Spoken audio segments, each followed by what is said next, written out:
현명한 사람은 하지 않는 말 5가지. 비밀은 스스로 간직해라. 우리는 때로 친분이 깊다 하여 남에게 마음속 깊은 이야기를 하기도 한다. 그러나 이것이 언제나 좋은 결과를 가져오는 것은 아니다. 말을 아껴야 할 때가 있다. 말로 인해 후회한 적은 있어도 침묵으로 인한 후회는 없었으니,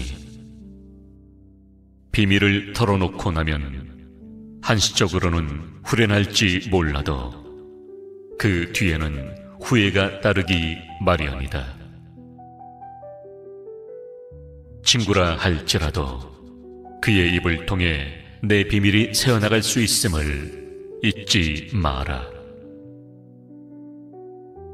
편안함에 이끌려 계획이 없던 말을 내뱉지 않도록 해라. 최근의 일을 묻는다 해도 자세히 대답하지 말 것이며, 그저 업무나 외부 활동에 관한 이야기로 대화를 이끌어가는 것이 현명하다.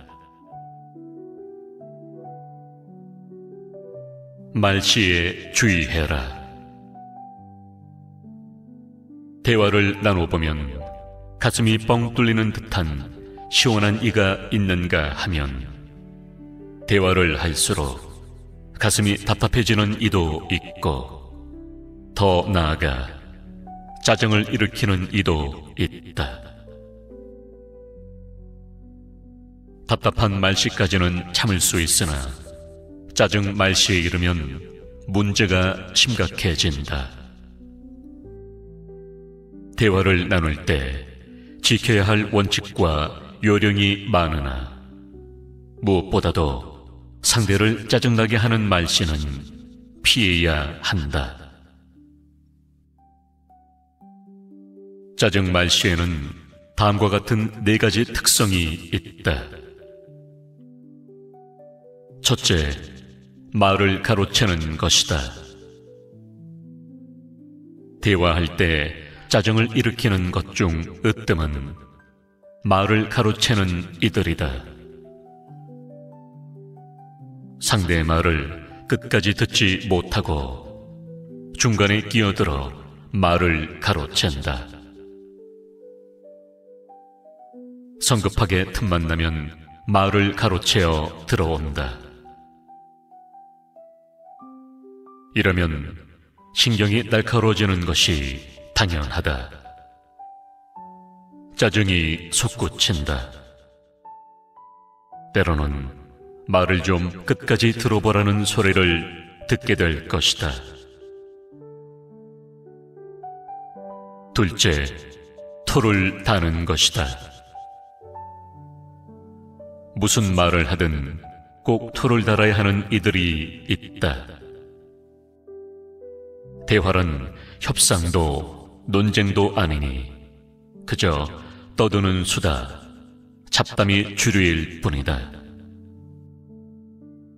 그러니 따지고 자시고 할 것도 없으며 말하여 즐겁고 들어서 기분 좋으면 그만이다. 그러니 대충 넘어가는 것이 좋다. 그런데 깐깐하게 따지며 토를 달아대는 이들이 있다. 그나마 옳은 판단, 좋은 지적이면 참을 수 있으나 그것도 아닌 경우가 많다. 자기 주장만 강하고 고집과 억지를 부리니 토를 달아대는 이와 대화하면 짜증을 넘어 정말 토가 나온다. 셋째, 깐족거리고 염장을 지르는 것이다. 은근히 약을 올리고 부하를 돋우는 말씨다.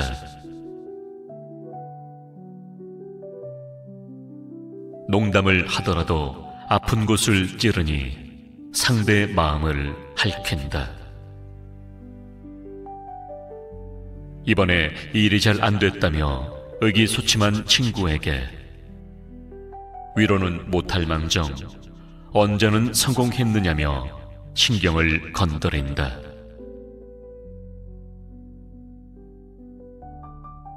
넷째, 자기 말만 하는 것이다. 대화를 독차지하고 끊임없이 길게 말하는 이들이 있다. 계속해서 남을 가르치려 하고 시종일관 잘난 체 한다. 당연히 짜증이 날 수밖에 없다. 그러니 말을 하지 않을수록 더 품격이 올라간다. 주위에 그런 말씨가 버릇이 된 이가 있을 것이다. 말마다 토를 달고 시비를 가리며 자신의 의견을 강하게 내세운다. 순순히 넘어가지 않고 반대하는 말을 한다. 남의 말을 받아들이기보다는 들이대며 때로는 빈정거리고 깐족거린다. 그러니와 대화를 나누면 가슴이 답답해지고 짜증이 난다. 경솔하게 행동하다 보면 논쟁이 되어 나중에는 말다툼으로 번질 수 있다. 그런 일을 대화 상대로 기피하는 것은 당연하다. 혹 나 자신이 그런 말씨를 쓰는 것은 아닌지 돌아보아야 한다. 대화를 할 때마다 앞서 말한 4가지를 점검하며 스스로를 제어해야 한다. 말을 아껴 써라. 혀끝까지 올라온 나쁜 말을 내뱉지 않고 삼키는 것이야말로 세상에서 가장 좋은 음료라 할 수 있다.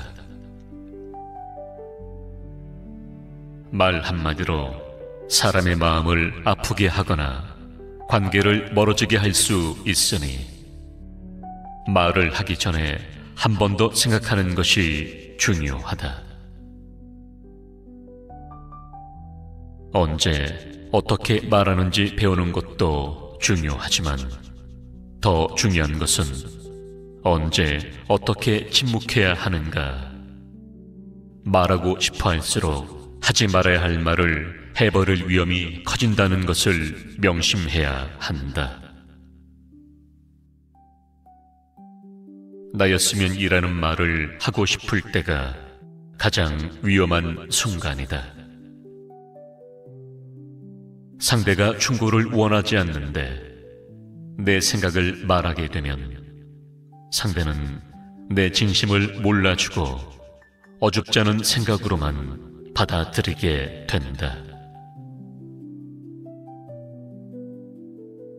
그럴 때는 이 말을 연습해라. 너는 어떻게 생각하느냐? 그러면 상대는 오히려 위로를 받는 기분이 들 것이며 힘을 들이지 않고도 상대를 내 편으로 만드는 가장 효율적인 방법이 될 것이다. 남의 일에 끼어들지 마라. 세월을 거듭하며 경험도 쌓이고 인생의 풍파를 겪은 탓에 나이 든 이들은 괜한 염려와 걱정이 많아진다. 그러므로 후배나 젊은이들을 대할 때 모르는 사이에 이러쿵저러쿵 간섭하게 되기 쉽다. 불필요한 간섭, 그것이 바로 노인네의 흔한 버릇이니 이를 경계하고 자제하도록 해라. 가르치려 하지 마라. 비난하지 마라. 주절주절 말을 많이 하지 마라.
흔들리며 사는 것이 인생이다.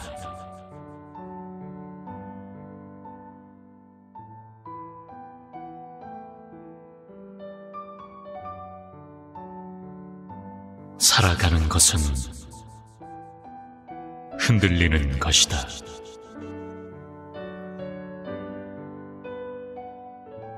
이 세상에 변하지 않는 것은 아무것도 없고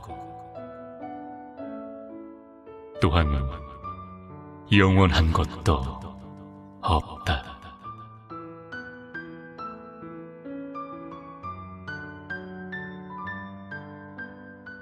사람은 나이가 들면 늙고 물건은 오래되면 상처를 입고 나무 또한 언젠가는 쓰러지거나 죽는다.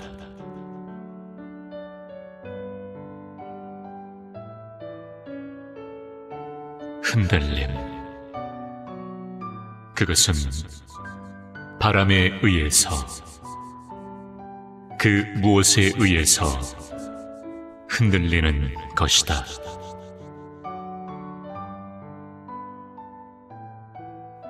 허영이 되기도 하고 욕망이 되기도 하고 이루지 못한 꿈 때문에 흔들리다가 쓰러지기도 하고 다시 제자리에 서 있기도 하는 것이 인생이다.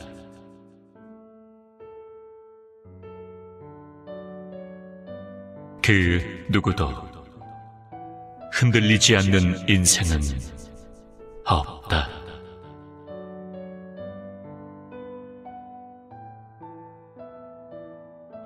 돈이 될 수도 있고 권력이 될 수도 있고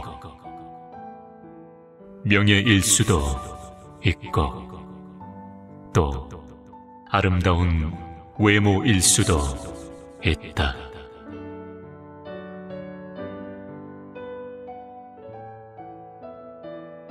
사람은 태어나면서 죽을 때까지 흔들리다가 사라지는 허무한 존재다.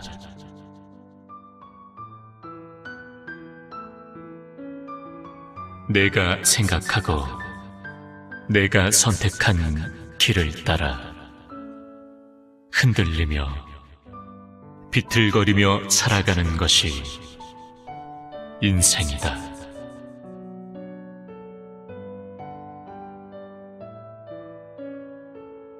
흔들리면서 살아가는 법, 사랑하는 법, 행복해지는 법을 알아가는 것이다.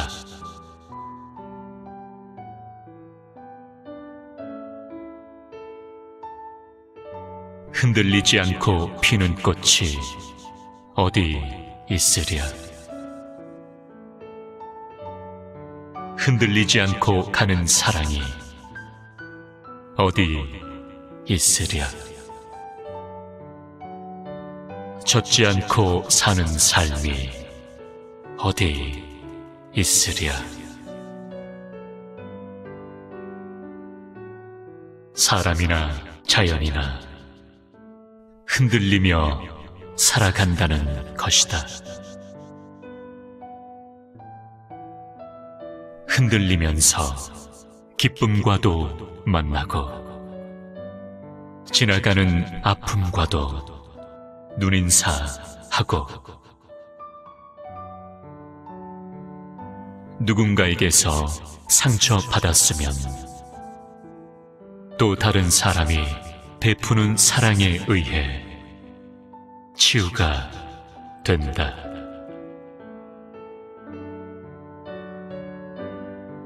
사람은 누구나가 행복해지기를 바란다.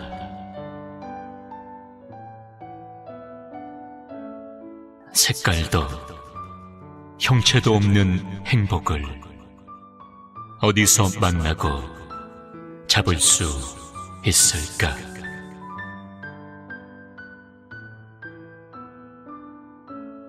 돈으로도 살 수 없는 것이 행복이다.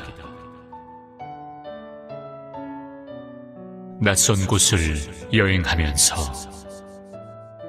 간이 여기서 기쁨, 슬픔, 눈물, 아픔을 만나면서 행복을 느끼고 불행을 안는 것이 인생이다.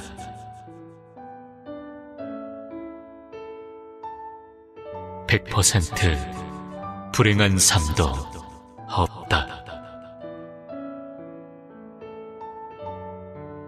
행복은 자기 만족을 느끼는 것이다. 지금 이 순간이 편안하고 웃음이 나오면 행복한 순간을 만난 것이다.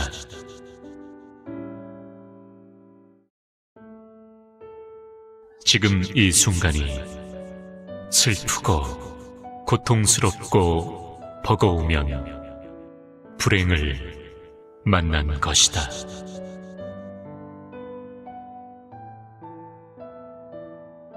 영원한 행복, 영원한 불행을 안는 사람은 없다.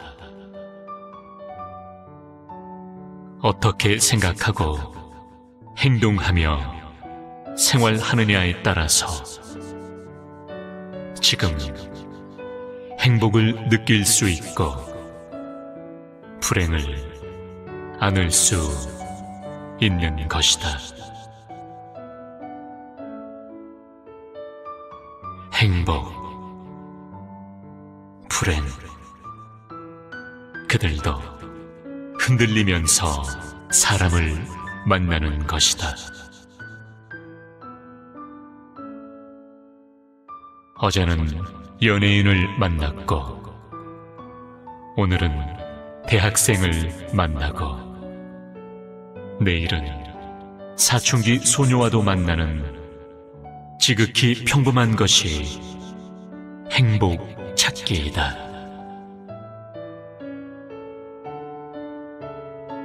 이 세상은 흔들리며 살아가는 것이다.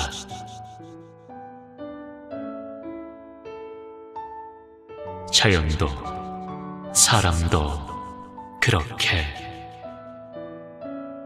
그것이 삶이다.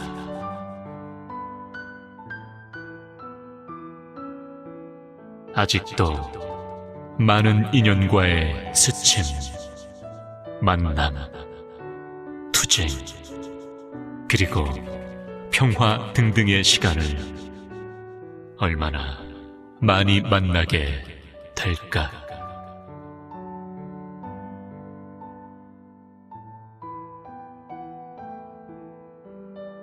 숱하게 스치고 만났지만 여전히 행복 찾기에는 실패해서 하염없이 흔들리다가 떠나가는 것이 인생이다.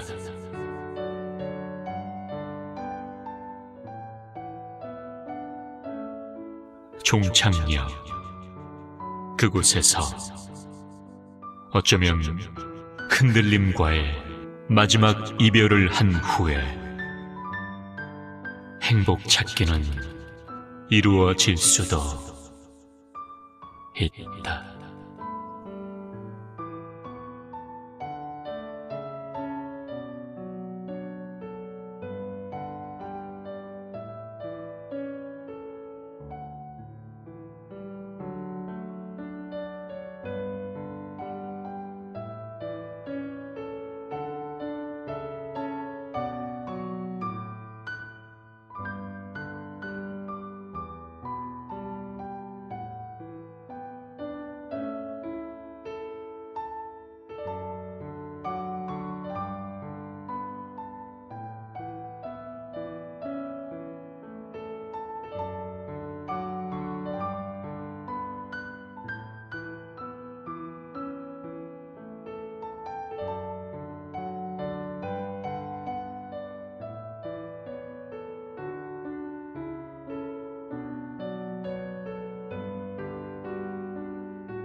우리를 철들게 하는 건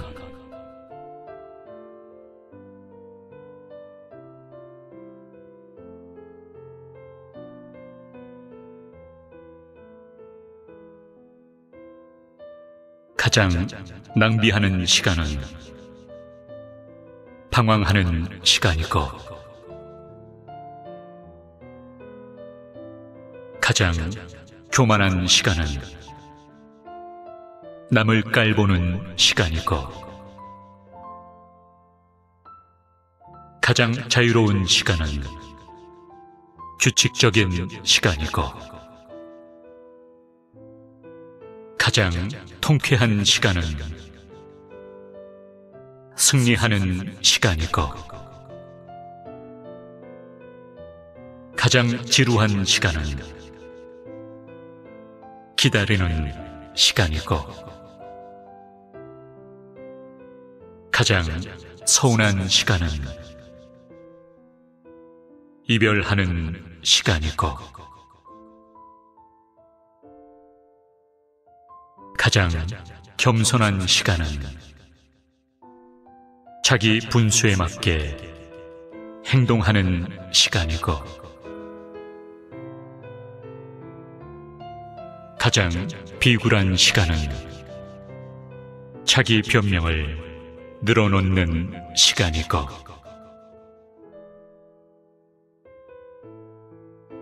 가장 불쌍한 시간은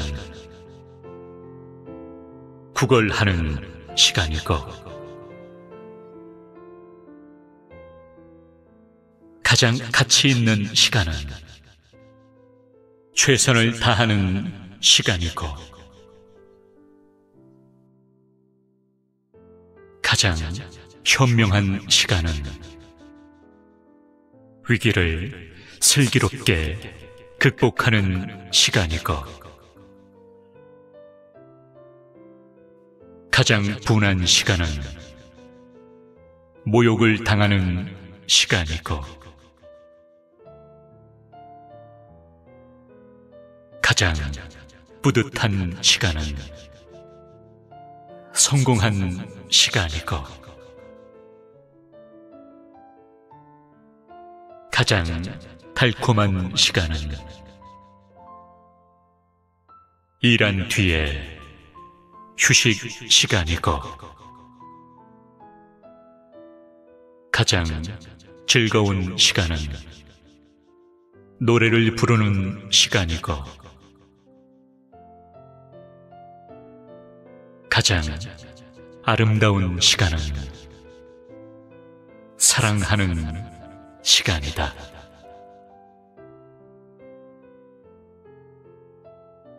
내 등에 짐이 없었다면 나는 사랑을 몰랐을 것이다. 내 등에 있는 짐의 무게로 남의 고통을 느꼈고, 이를 통해 사랑과 용서도 알게 됐다.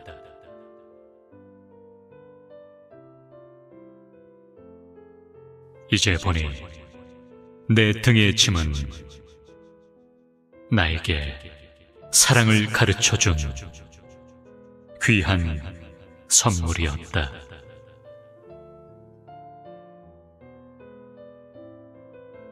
내 등에 짐이 없었다면 나는 아직도 미숙하게 살고 있을 것 같다.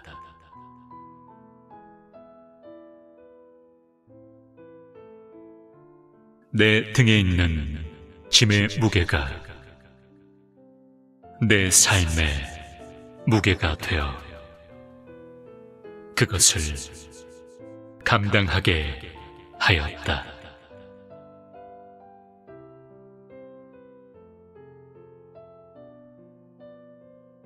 이제 보니 내 등의 짐은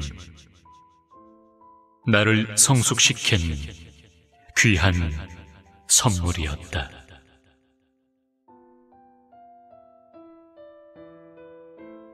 내 등에 짐이 없었다면 나는 겸손과 소박함의 기쁨을 몰랐을 것이다. 내 등의 짐 때문에 나는 늘 나를 낮추고 소박하게 살아왔다.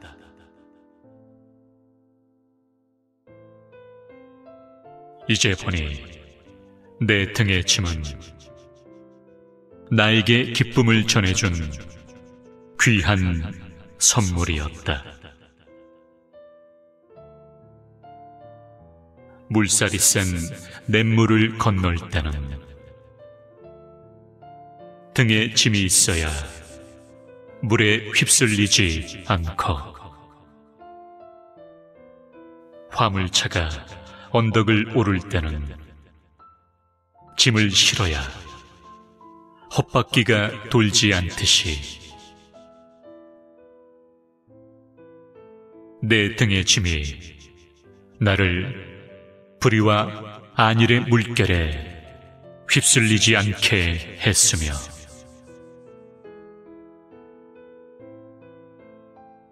삶의 고개 하나하나를 잘 넘게 하였다.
결단의 네 가지 원칙.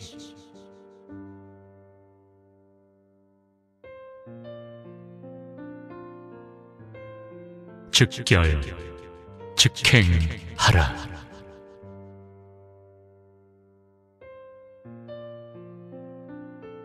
결단에서 가장 중요한 요소는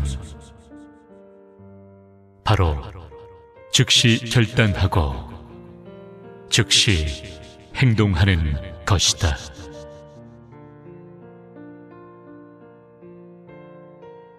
결단은 바로 내리기도 쉽지가 않고, 또한 바로 그것을 실천하는데도 결코 쉽지가 않다.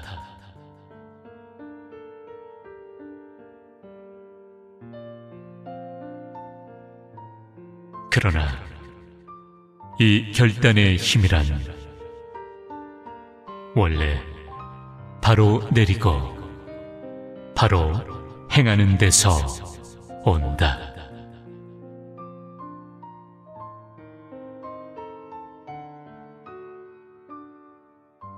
옛말에 우유부단하다라는 말이 있다. 또한 물에 물 탄 듯이 행동을 한다란 말이 있다.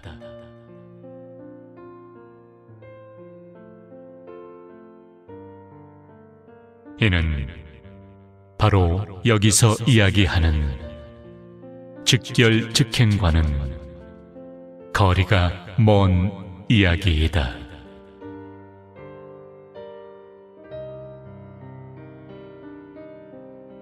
수많은 성공자들에 대한 공통점 중에 하나도 역시 그들은 바로 즉결즉행했다는 점이다.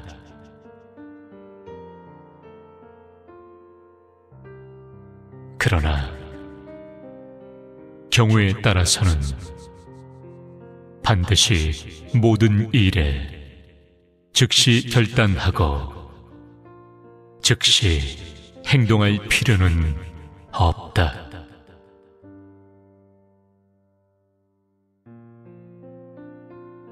사안에 따라서는 매우 신중을 기해야 되는 경우도 있다.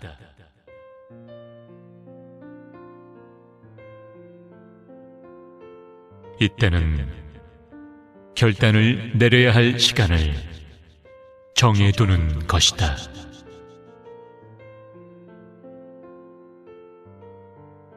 그리고 그 시간에는 반드시 결단을 해야 한다.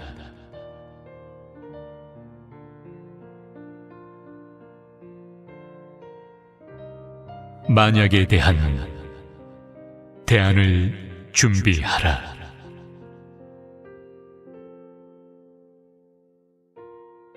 세상의 일이란 모든 것이 자기 마음먹은 대로 다 순조롭게 되면 얼마나 좋겠는가.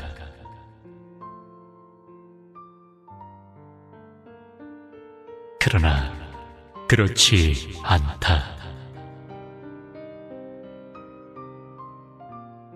반드시 그 안에는 보이지 않은 장애물이 나타나게 될 것이다.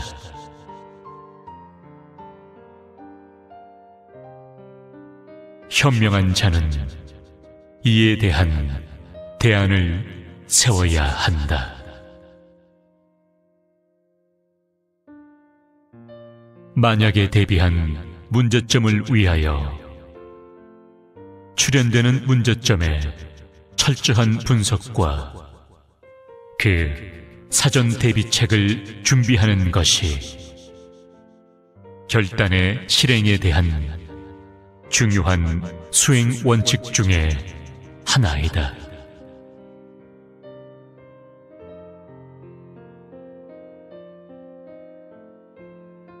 방법을 바꾸어 가며 접근하라.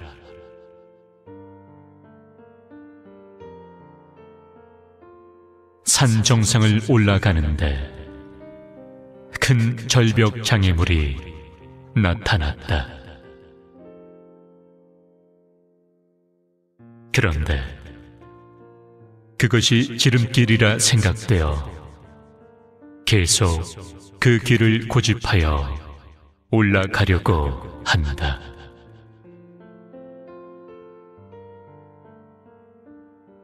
그런데 그 절벽 뒤에는 그 산의 정상을 순탄하게 올라갈 수 있는 길이 있다는 것을 모르고 있었다.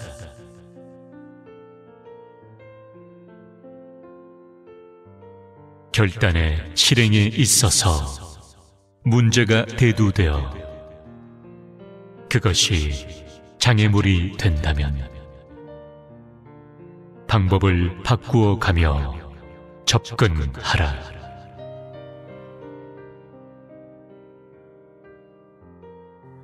조금 더 돌아가도 비용이 조금 더 들어도 결국에는 그 정상에 도달이 가능하다면 상관이 없지 않은가?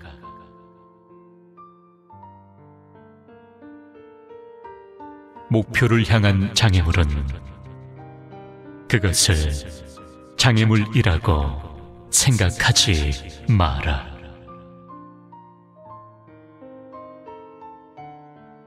그것은 단지 목표 달성을 위해 거쳐가야 되는 하나의 과정이라고 생각하라.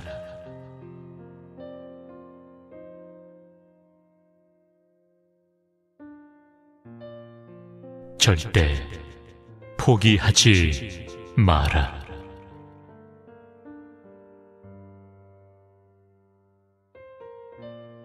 수많은 성취자들의 하나 같은 공통점 중에 하나는 바로 그들은 절대 포기하지 않았다는 데 있다.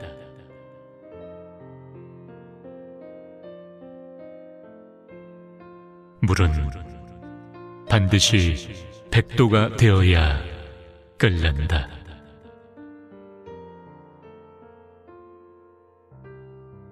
그러나 지금까지 수많은 사람들은 이 1도를 채우지 못하고 99도에서 포기하는 사람들을 많이 보아왔다.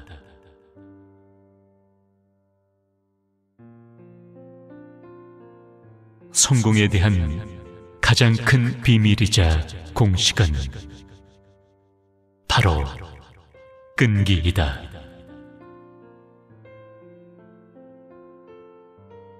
이처럼 인생에서 목표를 이루는데 가장 어려운 것은 결단이다.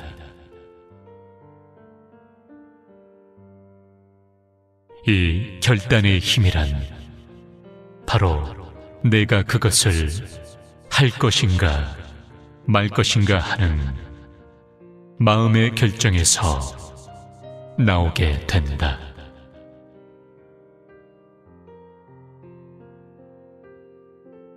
나는 내가 어떠한 사람이 되어야겠다.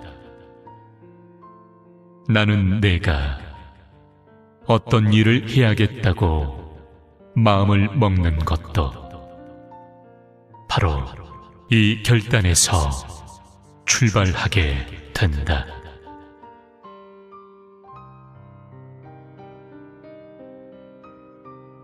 결단은 습관화하는 것이 중요하다. 결단은 중독화되어야 한다.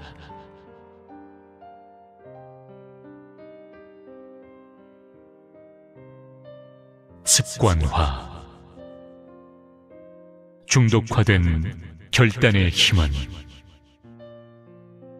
당신의 삶을 놀랍게 변화시키리라 확신한다.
좋은 사람이란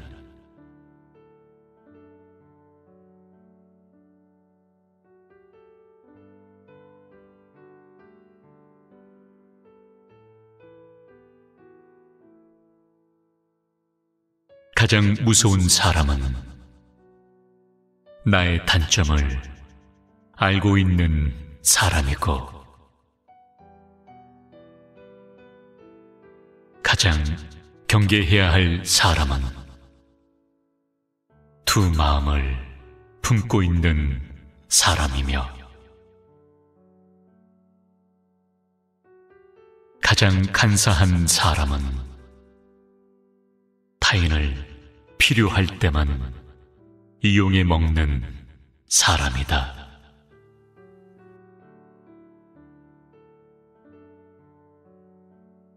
가장 나쁜 친구는 잘못한 일에도 꾸짖지 않는 사람이고, 가장 해로운 사람은 무조건 칭찬만 해주는 사람이며, 가장 어리석은 사람은 잘못을 되풀이하는 사람이다.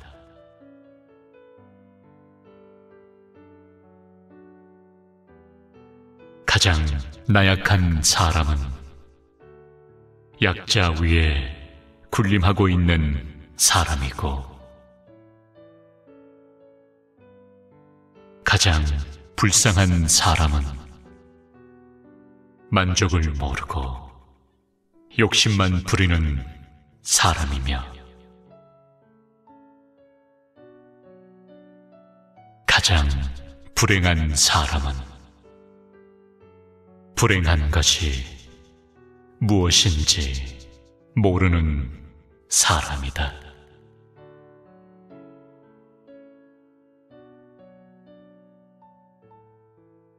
가장 불안한 사람은 마음의 안정을 찾지 못하는 사람이고, 가장 가난한 사람은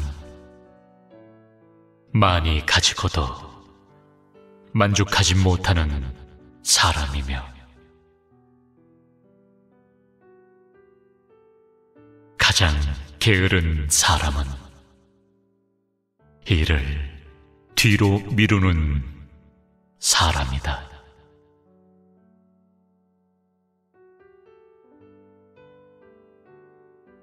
가장 가치 없는 삶을 사는 사람은 먹기 위해 사는 사람이고, 가장 우둔한 사람은 더 이상 배울 것이 없다는 사람이다.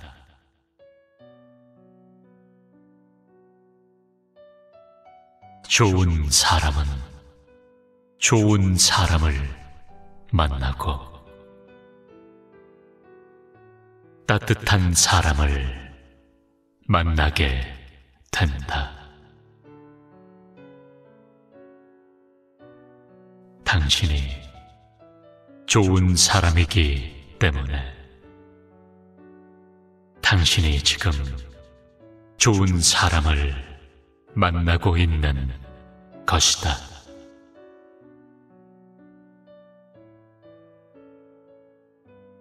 당신이 솔직하고 따뜻하게 상대를 대함으로 상대가 당신에게 따뜻함을 느끼는 것이다.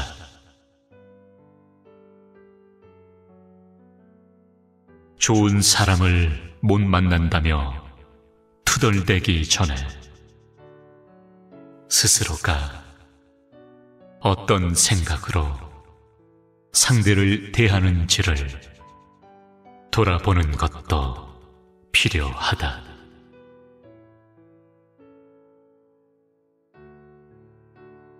나 스스로가 결코 좋은 사람은 아니지만 적어도 사람을 만남에 있어 진심이고 싶고 그렇게 행동하려고 노력해야 한다.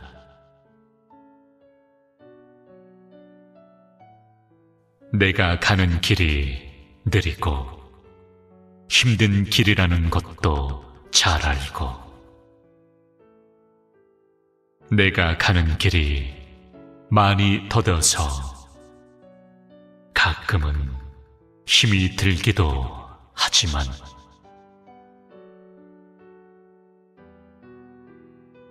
그래도 천천히 달리는 내 삶을 사랑하고 응원해야 한다.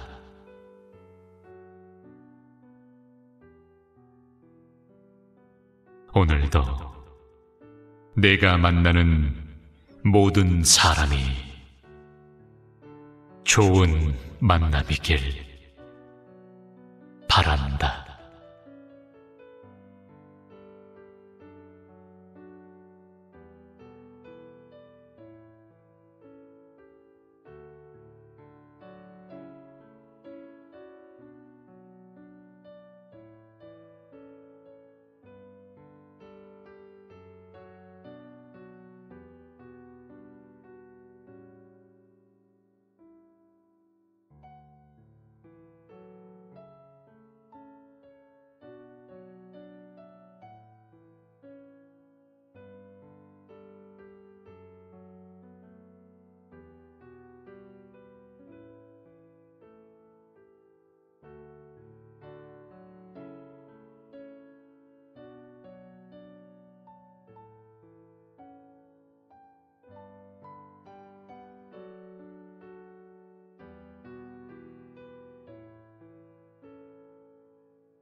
작은 것에서 얻는 행복.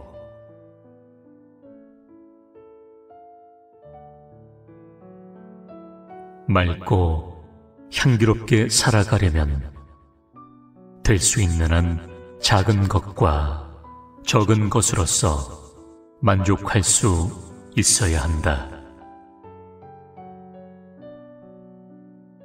큰 것과 많은 것에는 살뜰한 정이 가지 않는다. 우리가 너무 크고 많은 것을 추구하다 보니 무너져서 작고 적은 것에 고마워할 줄을 모르게 되었다. 내가 가끔 시내에 나오면 편지가 와 있다. 편지는 많이 받지만 답장을 자주 쓰지는 못한다.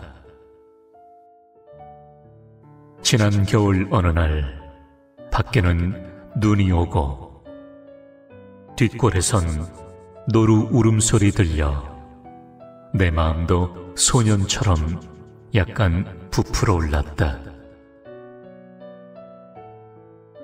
그래서 묵은 편지를 뒤적이다 답장을 몇 군데 써보내야겠다는 생각이 일어 벼루에 먹을 갈았다. 마땅한 종이가 없어 뒤적이다가 도배하고 남은 종이 사이에서 화선지 2장을 발견했다. 그것도 전지가 아니고 쪼가리였다. 그걸 오려서 편지를 한 통 썼는데 종이가 한정되어 있기 때문에 아주 조심스럽게 아껴 써야 했다. 자연히 종이의 고마움을 알게 되었다. 그래서 보통 때는 글씨도 크게 써서 끝내곤 했는데 그날은 아주 잔글씨로 써서 몇 군데 띄워 보냈다. 그때 적은 것이 참 살뜰하고 고맙다는 것을 느꼈다. 그 후에 무슨 일이 있어서 밖에 나갔다가 지물포에서 화선지를 20장 남짓 사갖고 왔다. 그랬더니 쪼가리 2장 가졌을 때 오붓하고 살뜰하고 고맙던 정이 사라지고 말았다. 많은 것은 그런 것이다.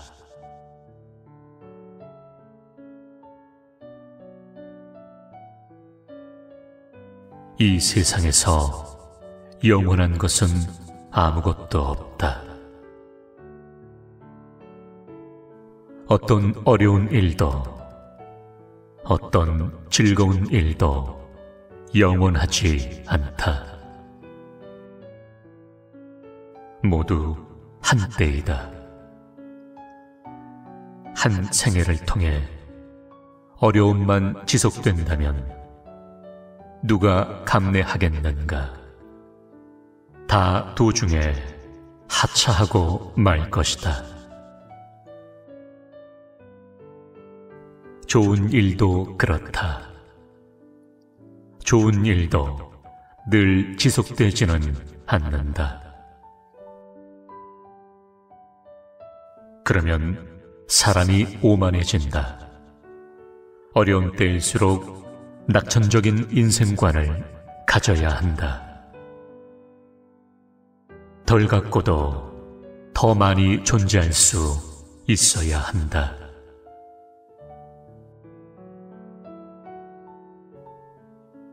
이전에는 무심히 관심 갖지 않던 인간관계도 더욱 살뜰히 챙겨야 한다. 더 검소하고 작은 것으로서 기쁨을 느껴야 한다. 삶에서 참으로 소중한 것은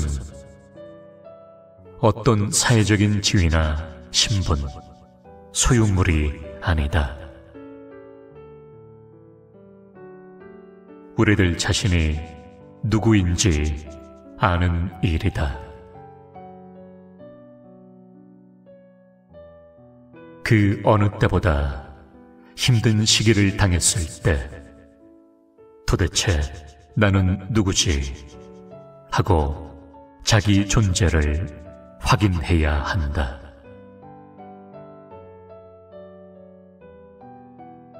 자신이 지니고 있는 직위나 돈, 재능이 중요한 것이 아니라 어떤 일을 하며 어떻게 살아가고 있는가에 따라 삶의 가치가 결정된다.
오로지 인간이 되기 위해서.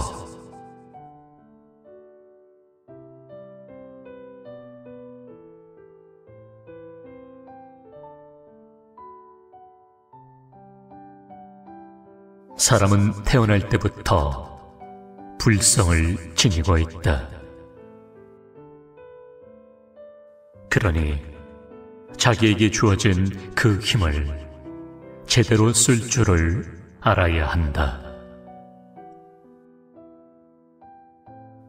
그 힘을 바람직한 쪽으로 잘 쓰면 얼마든지 창조하고 형성하고 향상하면서 삶의 질을 거듭거듭 높여갈 수 있다.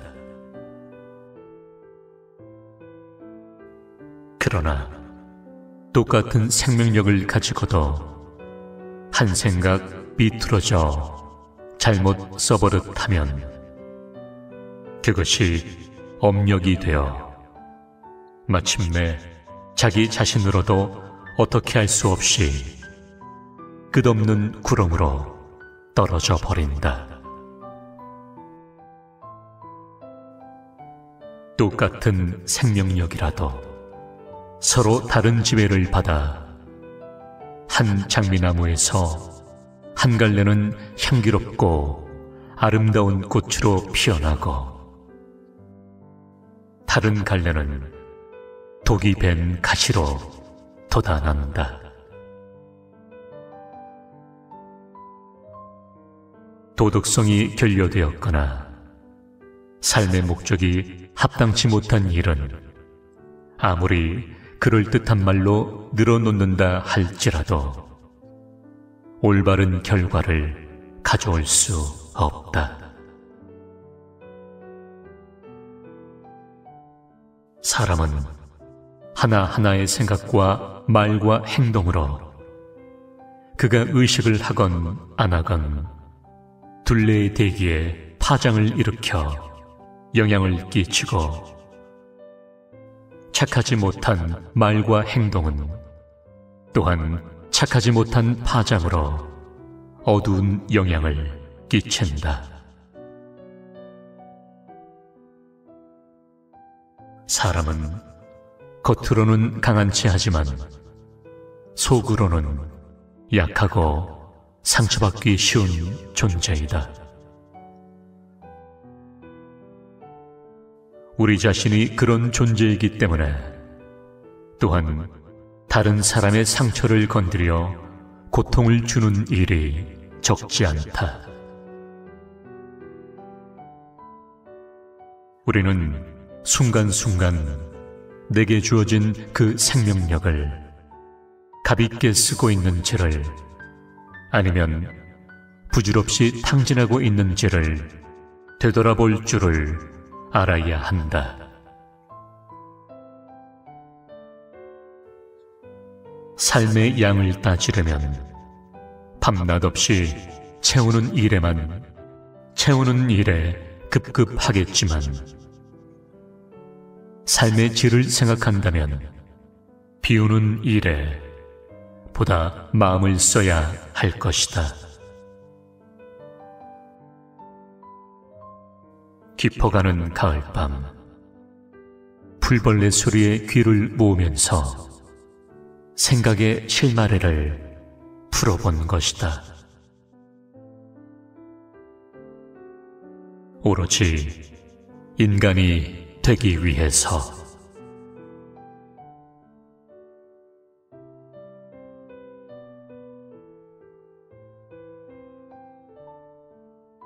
좋은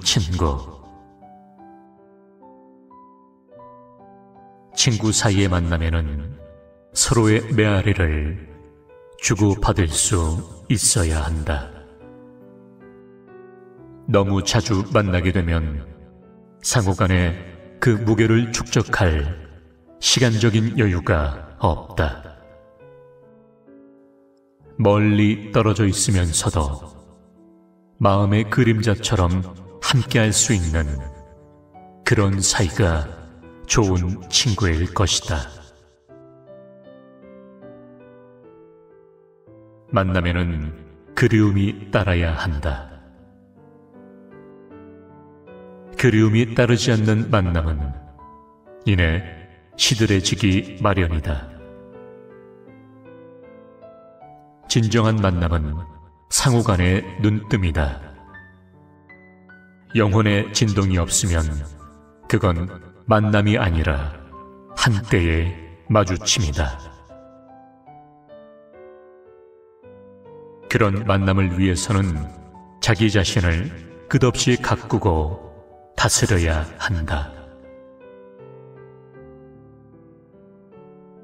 좋은 친구를 만나려면 먼저 나 자신이 좋은 친구감이 되어야 한다. 왜냐하면 친구란 내 부름에 대한 응답이기 때문이다. 끼리끼리 어울린다는 말도 여기에 근거를 두고 있다. 이런 식구가 있다. 사람이 하늘처럼 맑아 보일 때가 있다. 그때 나는 그 사람에게서 하늘 냄새를 맡는다. 사람한테서 하늘 냄새를 맡아본 적이 있는가? 스스로 하늘 냄새를 지닌 사람만이 그런 냄새를 맡을 수 있는 것이다. 혹시 이런 경험은 없는가? 텃밭에서 이슬이 내려앉은 애호박을 보았을 때 친구한테 따서 보내주고 싶은 그런 생각 말이다. 혹은 들길이나 산길을 거닐다가 청초하게 피어있는 들꽃과 마주쳤을 때 그 아름다움의 설레임을 친구에게 전해주고 싶은 그런 경험은 없는가? 이런 마음을 지닌 사람은 멀리 떨어져 있어도 영혼의 그림자처럼 함께할 수 있어서 좋은 친구일 것이다. 좋은 친구는 인생에서 가장 큰 보배이다. 친구를 통해서 삶의 바탕을 가꾸라.